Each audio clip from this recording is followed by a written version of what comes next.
$500 a share. Let's talk about that and more with Eddie Ghabour. He is the co-founder and CEO at Key Advisors Wealth Management. Eddie, I got to imagine that you're happy about this vote and Elon Musk having a trillion reasons to stick around. Absolutely. You're right. He's got a trillion reasons to try to win the AI race. And I think that's the big difference here when you look at Tesla is the bulls or bears will debate on whether it's a car company or AI tech trade. And obviously we believe it's an AI trade.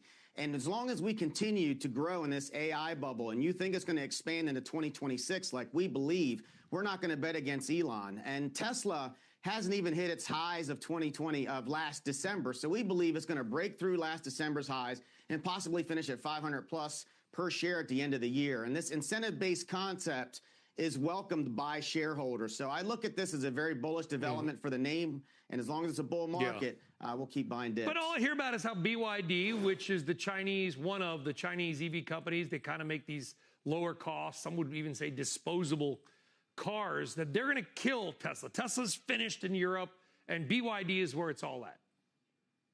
Well, there's no doubt that there's a fundamental problem in the EV sales. And this is why, again, I think Tesla is going to be looked at in regards to whether they deliver on robotics, the Robotaxi. Because if it's just an EV play, we would not be buying the name, because I think that area, the competition is continuing to get broader. And fundamentally, I don't think it's a good place to be. So this is a pure bet on AI, and Elon Musk, who we believe is one of the most brilliant people on the planet right now. Well, you also think Jensen Huang and Alex Karp are pretty doggone brilliant, and they are. NVIDIA and Palantir, the stocks have printed money the last few months, the last year, the last couple of years. But this week, not the case. They've been hit pretty hard. Still, again, don't want to make too much of it. They've made a lot of money. Any changed views on either of these companies, or maybe use some of the weakness to buy more?